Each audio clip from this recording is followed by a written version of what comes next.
қарашы менен яу яланын байқап сықты. Едіндегі еңеу шатлығы яйлап қына юғала барды. Бүгінгі яуда хоғышсыларының байтақ үлішін юғалтты ол. Өз ғаскеріне қарағанда көбірек адырақ башқұрттардан бұндай қаршылықты күтмегейді.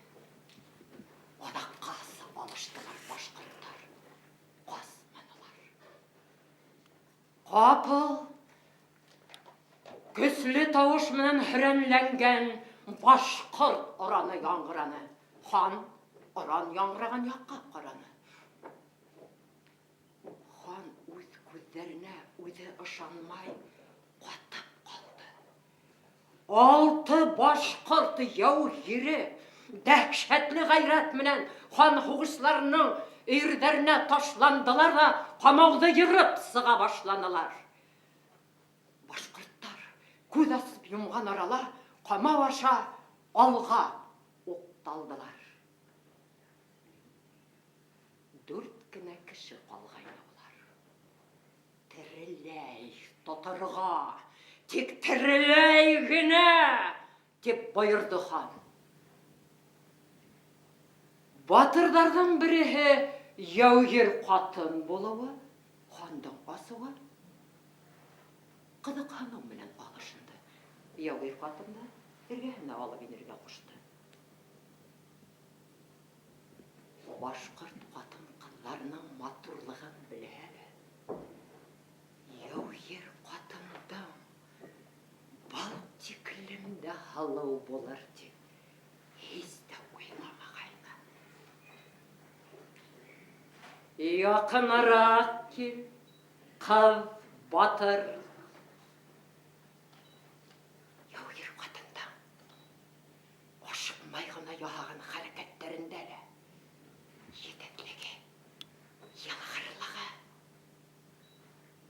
әуедінің тұтышында бұйғанмат көз тұйыла. Кім бұлағын, қыз батыр? Яугер қатын есімбен, ырыуыт, құшын тамғағын айтты. Ханының тауышыны жеткіз, тіркілеп қойды. Хан күткен сауының тауышы қалында, күслілет түгіл, қарашы көк, натлайны.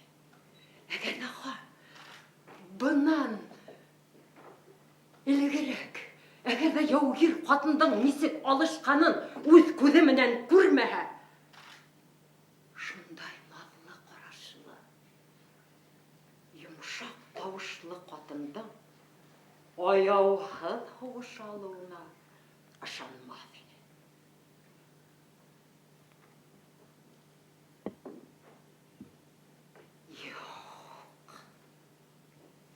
Бұндай матурлыққа дән язаға бермейесек, ен язаға бересек. Юғары көтерген башын есе, ғұрырғаны өзінен өзі бөгіліп düşese. Қыз батыр, Yine elbette kıllıkka alalar inem. Lakin hinin hamaktardan başı tanlausan kılsık mayasak. Kıl bulup tuğandar gına kıllıkka küne. Ähi kıl bulup tağmagar. 4 yavrum kıyılar. Yine yiverir. Çık.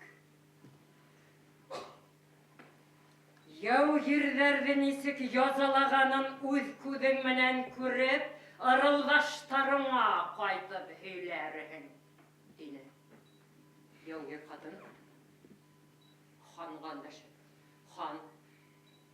Менің қоғыштыларың бізді қауа келгенде, менің атымды ағылы оқ менен атып еттілер. Мен өлерге дейшінім. Ләкин менің туғандарым, абзыйым, ирем, улым, Менің өлімімді біргелеп қаршылар үшін құтылған орындарынан кері әйленіп келділер. Олар менің ең жақын кішілері. Ең бітті, бітті ебер. Енің бір өҙір етәр. Нендей дұрпалық, етмәһә шарттар қоя.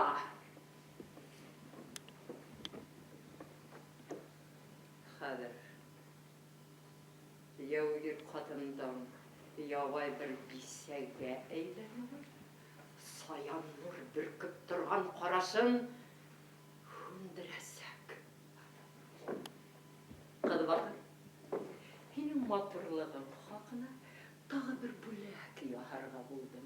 Юлда яңғыҙыңа күңелһеҙ булмаһын өсөн береһен һайлап алырға рөхсәт итәм. Кемен һайлайһың? Абзыйыңдымы, иреңдеме, улыңдымы?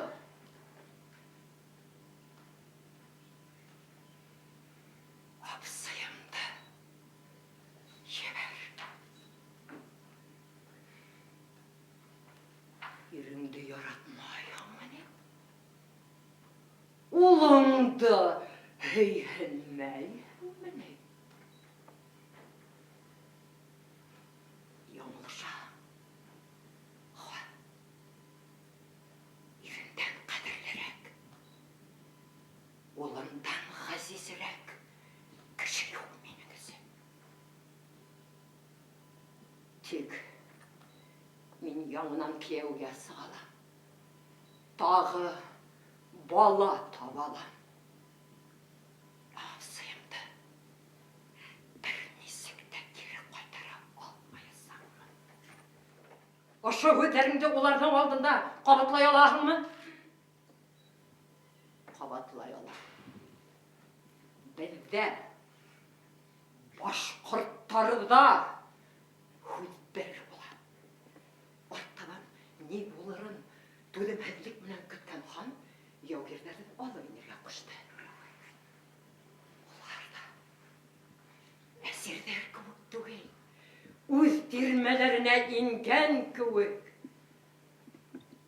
матур, ғорур килеп инделәр. Башҡорттар, мин яугир ҡатынды һәм уның менән бергә берегеҙҙе ҡотҡарырға ҡарар иттем. Кемегеҙҙе һайлауҙы улайҙы үҙе әйтер. Икегеҙҙе 4 кешелек яза көтә тине. Хан, уларҙың яугир ҡатынға инәле, өмөтләнеп ҡарауҙарын көттө. Язалар алдынан ҡотолоу өмөтө уятып, уларҙың рухтарын һүндермәксе булды. Рухы һынмаған яугир, дошман, үлгәс тә еңелмәй. Мыҡты кәүҙәле ир ханға өндәште. Хан, әле өҫтөнлөк һиндә. Тәнебеҙҙе язалай, ғүмеребеҙҙе ҡыя ала. Ләкин йәнебеҙ менән намыҫыбыҙҙы алырға көсөн етмәйәсәк. Йәнебеҙ тәмренеке, намыҫыбыҙы халҡыбыҙҙыҡы.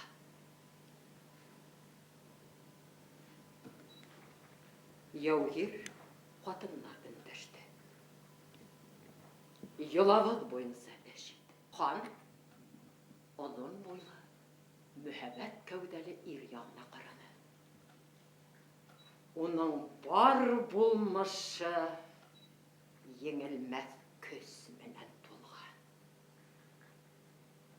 Яугир ҡатын абзыһын бушҡа һайламаған.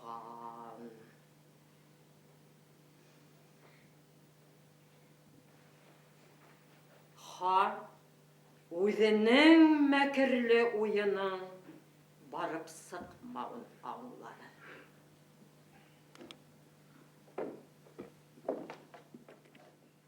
Йыла теген булып, балаһы өсөн ҡанһырап торған һалыуыңдың мәрхәмәтлелегенән оста файҙаланаһың, тине хан мыҫҡыллы тауыш менән.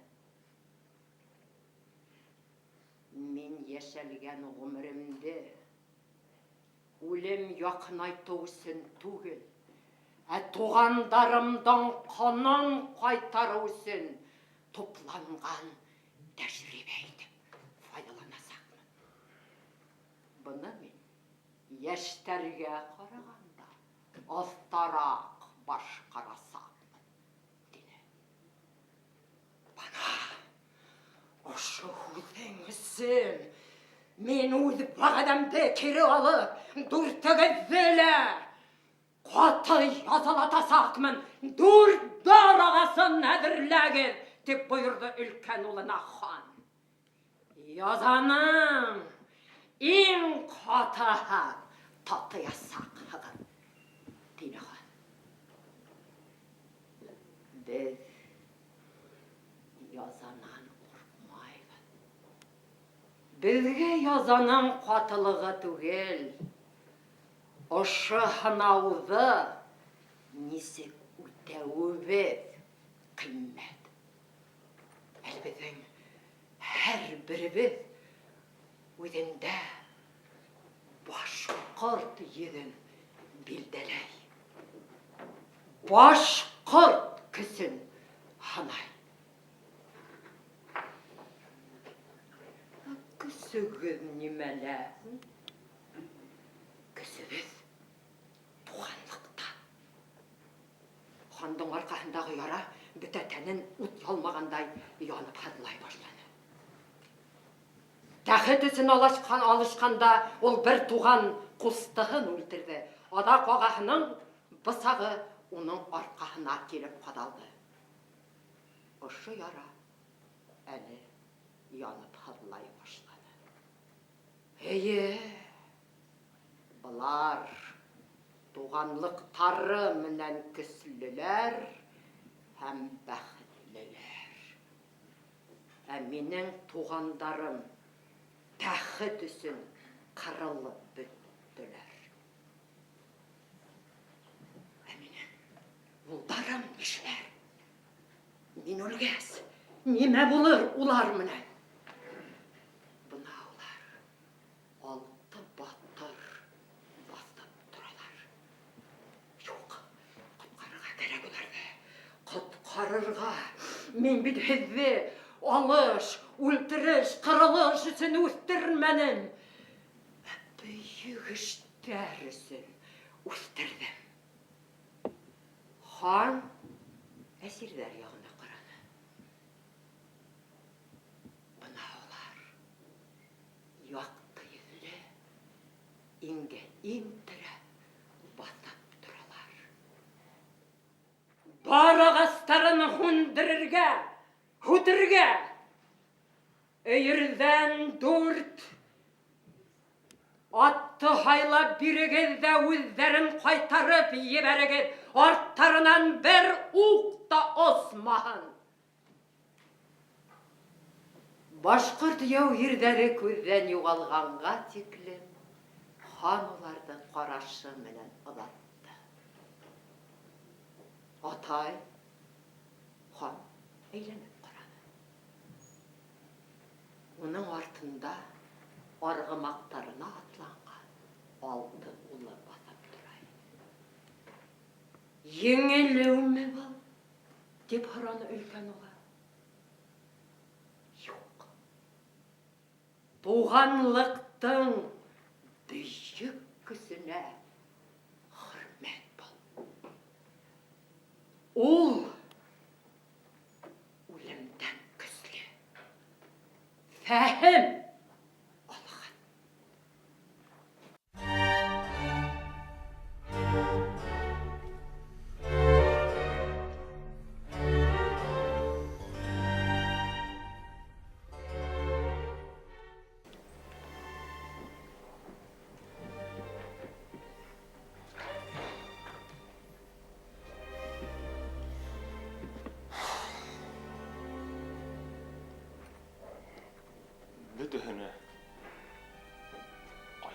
қолың әлді. Кеткен келе алып түкілге. Кеткен келе тұрмыш мәқшәрінен хил оқмақтары ділеп көңілге. Көпме ерде ялған әм яуызлық. Көпме зиһін мәкір хайләлі әйін. Хаман хақ қалысың мені. Ел терменге қалдың бейленіп. Достлық төтін күйе, дұшманлық. Әлетлікті иде болды қырлық, түрге жүрі хаман қуштанлық. Фәлсәфәлі фікір фәқирлігі, асан тойғы, сойын қалыпта. Шілі юқ, ерде хакимдардың, ер тұтқағы болған халықта. Неме кіші, хаман ер кертелей, тарту күсін ердің енгенде. Ер шығырды тиндер менен үлсей, ер шығыры айға елгенде. Хинен де шәмін мин, әйхин, бұдя. Әйінің, yok миңе явабың, яратағың бары дары етін. Қаны сөйден табып савабың, үстін еті ойын қайғыларың, бөті халықтардың үстінен. Бар болмышың хинің, бұл ер шарын, бұяулалыр қара түсмінен. Yok хинің менен исәп үзмәм. Килешмәткә килдім мин хиңе. Я хин мине, yok етерің ерден, я башы ерің. Өден, хин миңе. Кішіліктің бөті түккен қанын, балқып янған бөті ақылын мин хүзімге илтем. Хине қаршы, мә, yok минен, нәфірет ялқынын. Yok кетмейім хил оқмақтар еділер. Her yürekке izgi ut yağam. Kilişu yok kişi köngülünde. Kilişmekке kilgez. Yağa. Epilehem. Min ayga hikirrem bit. Bütehle mine kilişe. Büte Don Kihottar. Minin artan.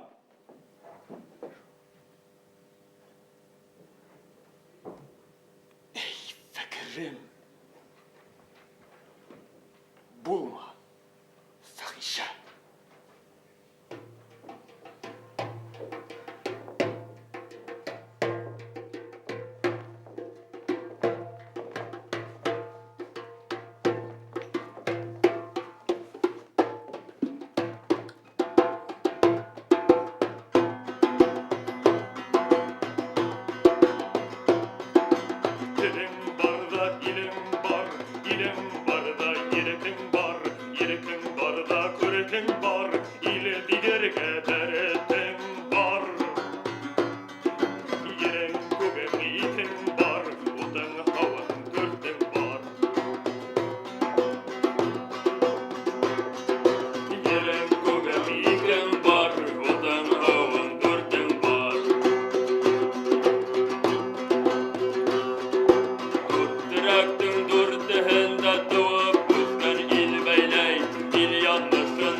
Егет, әйтәйем, һүзем әйтеп бөтәйем.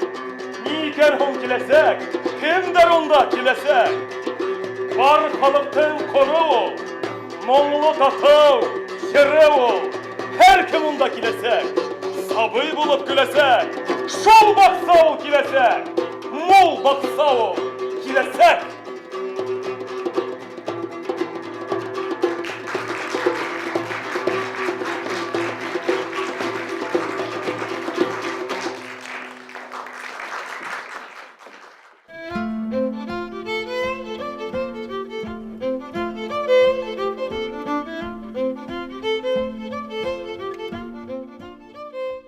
За полгода бриллиантовой скачки Ипполит Матвеевич растерял все свои привычки.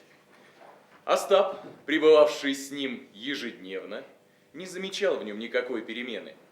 Между тем, Ипполит Матвеевич переменился необыкновенно. И походка у него была уже не та, и выражение глаз сделалось дикое. Изменился Ипполит Матвеевич и внутренне. В характере появились несвойственные ему прежде черты решительности и жестокости. В последнее время он был одержим сильнейшими подозрениями. Он боялся, что Остап вскроет стул сам и бросит его одного на произвол судьбы. Каждый вечер он опасался, что Остап больше не придет, и он, бывший предводитель дворянства, умрет под забором голодной смертью. Но Остап приходил каждый вечер, хотя радостных вестей не приносил. Энергия и веселость его были неиссякаемы. Надежда ни на секунду не покидала его. В коридоре послышались шаги, дверь распахнулась, на пороге стоял великий комбинатор. Ипполит Матвеевич, слушайте, Ипполит Матвеевич! Воробьянинов удивился. Никогда прежде технический директор не называл его по имени-отчеству. И тут его осенило. «Есть!» – вымолвил он. «В том-то и дело, что есть! Ах, киса, черт вас побери! Не кричите, все слышно!» «Верно, верно, могут услышать», – зашептал Остап. «Есть, есть, и если хотите, я могу показать его вам прямо сейчас. Он в клубе железнодорожников, новом клубе. Вчера было открытие. Как я нашел? Чепуха. Необыкновенно сложная вещь. Блестящая комбинация, блестяще проведенная до самого конца. Одним словом, высокий класс, киса». И не дожидаясь, пока Ипполит Матвеевич напялит пиджак, Остап выскочил в коридор. Воробьянинов догнал его на лестнице. Оба мчались по площади и радостно забрасывали друг друга вопросами. «Вы одеты, как сапожник», радостно болтал Остап. «Ну, кто так ходит, киса? Вам нужно крахмальное белье, шелковые носочки и, конечно, цилиндр. В вашем лице что-то благородное. Скажите, а вы вправду были предводителем дворянства?» Очутившись в шахматном зале клуба железнодорожников, Остап показал Воробьянинову тот самый стул, который хоть ничем и не отличался от всех остальных, но таил в себе несметные богатства. Затем Остап вывел Воробьянинова в холл. Через это окошечко, киса, мы легко и нежно попадем в клуб в любой час сегодняшней ночи. Запомните, киса, 3-е окно от парадного входа. Ну, а теперь пойдем, старичок. У меня есть 25 рублей подкожных. Надо выпить пиво и как следует отдохнуть перед завтрашним ночным визитом. Скажите, вас не смущает пиво, предводитель? Ничего, ничего, завтра вы будете лакать шампанское в неограниченных количествах. Идя из пивной, Остап страшно веселился и обнимал за плечи слегка захмелевшего Ипполита Матвеевича. «Вы чрезвычайно симпатичный старичок, киса, но больше 5% я вам не дам. Ну подумайте, зачем вам такие деньги? Как, зачем? Как, зачем, кипятился Ипполит Матвеевич? Шутки эти доводили его до исступления. Ну, киса, вы же старенький, вы же скоро умрете, вам же деньги-то вообще не нужны. Знаете что, киса, а я, пожалуй, ничего вам не дам. Ну, это баловство в самом деле. А возьму-ка я вас, кисуля, себе к секретари, а? Ну, 40 рублей в месяц, харчи мои, спецодежда, соцстрах. Доходит до вас такое предложение?